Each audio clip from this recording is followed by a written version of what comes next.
I didn't think it was that far away. I doubt you would be able to find a place to park, but I mean, fuel, for sure fuel, because that's our last place for fuel. We want to be there because we want to be able to get a restart. Right. Oh my gosh. Good morning, everybody. We are still on our way from Miami to Stockton, and Milkman here got started at midnight or a little before in Palomas, New Mexico. And where are we now? We're almost at Flagstaff. Almost in Flagstaff. It's so beautiful up here. You know, Arizona is another one of those super diverse states with lots of different topography. People always think about just desert and saguaro cacti, and you know, when I went to school at U of A, we saw a lot of that, but that's not what you see up here in Flagstaff. No, you see trees. Yep. No way. So yeah, Milkman has to stop right around Kingman, Arizona, and then I'll take us the rest of the way in tonight. Yeah. We've been in the truck. Yeah, we're all in the truck. Yeah. All right. So, well, What's wrong? I meant in the frame. Oh yeah, we're in the frame. We are. It is Cheese, cheese, cheese. Cheese. He's such a crankmeister. Well, yeah. So, okay.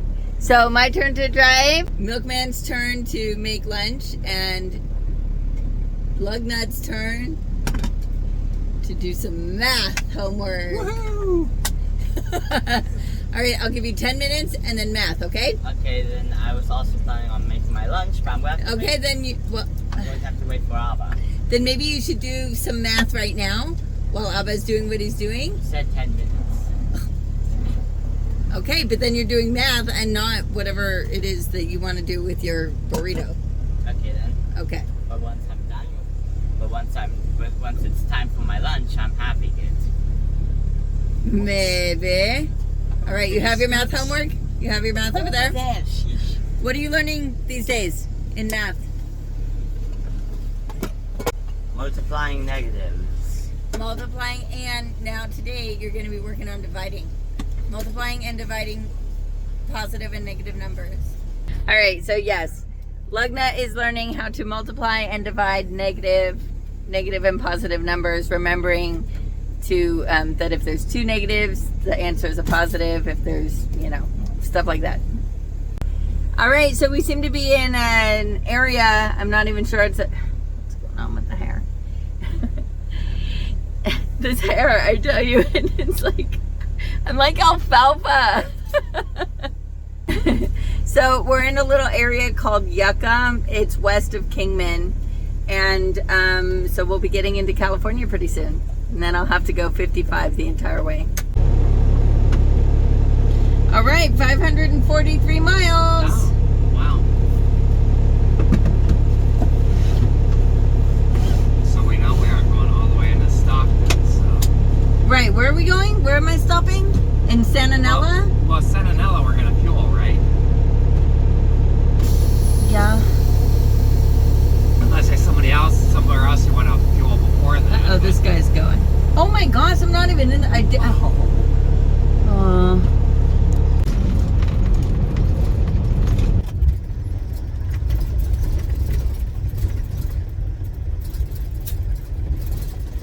All right, so truckers always have to go all the way over to the right. Although sometimes they open up. Did they open up right here? I don't know. I didn't see, beautiful. It usually, somebody walked over there. You do what you need to do. Somebody else is going over there. So usually they'll turn on a light that says trucks on the left to let us know that it's okay for us to go over there too. But I saw somebody walk over, an official walk over. And so the truck in front of me went over there. And they might have made some hand gesture to him that I didn't see. But, to me, just somebody walking over there doesn't necessarily mean that they want trucks over there. I wait until I see a sign that says trucks okay. And where that sign would be is behind another sign, so I can't see if they ever turned that on.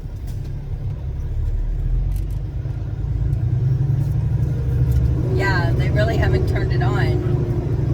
So I don't know what makes these other truckers think that it's okay to be over there.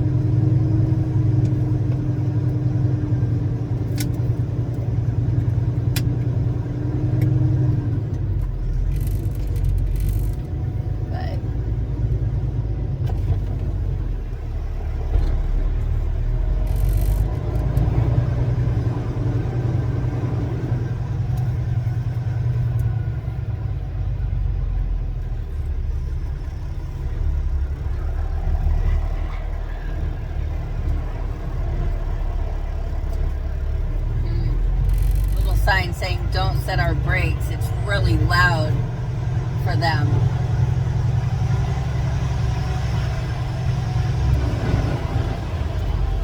Hi, Auto Parts. Thank you.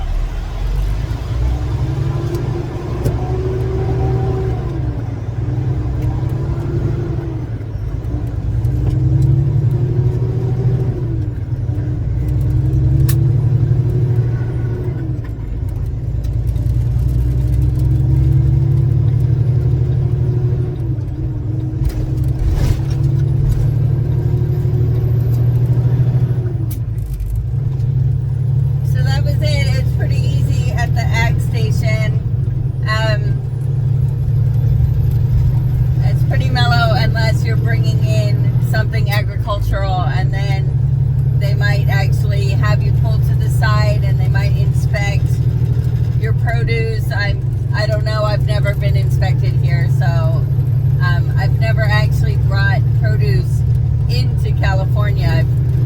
We used to haul reefer, and we used to take a lot of produce out of California, but we always hauled something different back. We had beef, but it was always frozen, right? Yeah. I'm going to see a bear. Bear on the right. Well, there is a bear on the flag of California, right? All right. It's so hard to see it, but right over there, there's a little house, a white house on top of a cone-shaped hill. This is in Newberry Springs, California, and it actually was once owned by Lucille Ball, and it was then much later that house was owned by Huell Hauser, and I believe when he passed away he willed it to Chapman College in Orange County, and I don't know what happened after that. A little bit of Newberry Springs lore. All right, 3 o'clock, Barstow, California, 103 degrees. Pretty toasty out there. All right, I'm here in Boron, California. It's off the 58. I'm at the Loves. I don't need fuel yet, but I'm just gonna I'm gonna wash my windshield because it's looking pretty raunchy, and get a refill on my sodas and then be on my way up and over the Tehachapis. Okay, we got the bird's eye view of Milkman cooking. All right, so Milkman definitely has this cooking in the truck thing down to a science. He knows it's going to take about 10 minutes for the water to boil, and then when it actually boils slower, he knows that cooker is on its way out, and we usually have a spare somewhere tucked way deep underneath the truck. So he's obviously getting the sauce ready. He'll pour a little bit of water just to get that last bit of sauce. It's not enough to affect the flavor of the sauce at all, or the consistency really. Once you mix it all together, I never noticed that he even did that.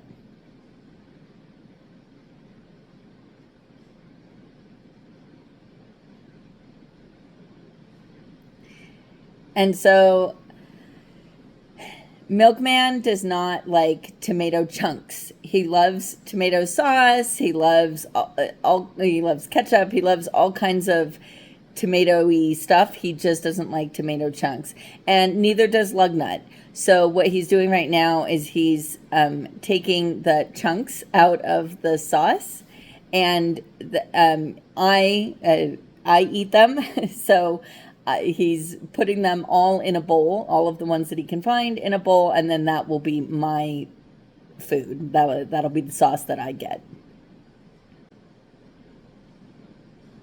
All right, so there's his bowl and there's my bowl. I'll get more sauce too, but he keeps that. Obviously, he keeps it separate because that one is specifically for me. And we always eat penne. It's the easiest for me to eat while I'm driving. We're always eating obviously not today, but usually we're eating while I'm driving. And the penne is the easiest for me to stick a fork straight through it and eat it.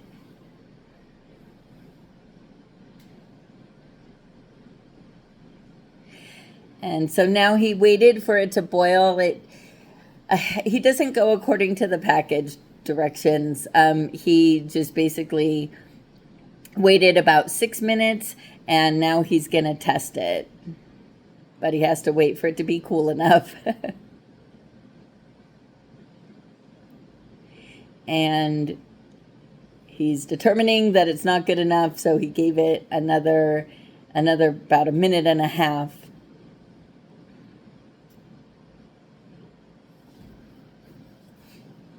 Now he's letting these cool so he can try them again.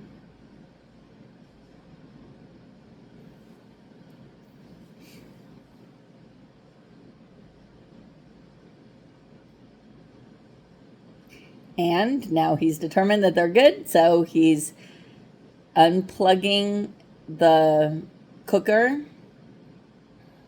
It does have an on-off button, but we've had it quite a few times before he realized he needed to completely unplug it, that something must have hit it and it would turn on by itself. So now we always just unplug it completely. And now he's pouring the pasta water into a separate, it's just like a big pot that normally somebody would cook in, but we just keep it around in the truck for the pasta water at the end of the cooking of the pasta.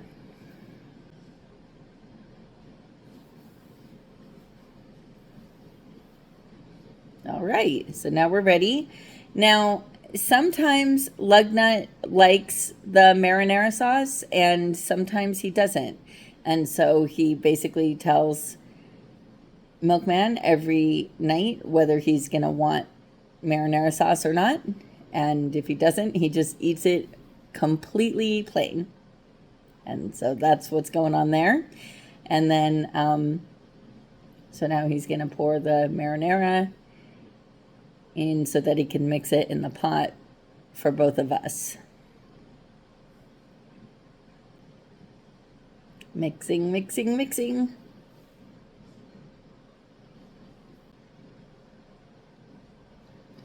All right, and now that cup that he's pouring my pasta into is usually, I have trouble holding a bowl while I'm driving, and so I eat my pasta out of a cup. But as we can see today, I'm up on the top bunk, so we're doing this while I'm on my 30, so I don't actually need the cup. The cup is how I would normally eat my pasta. But since I'm up top today, he just gives it to me in a bowl. There's also statues of them. There you go. Thank you, my love. Which one? And I'm sure after this, it's time for you to get going. Oh, you're lucky. Oh. All right, I got my 30. I got some dinner. We're ready to roll.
Okay, we are down for the night.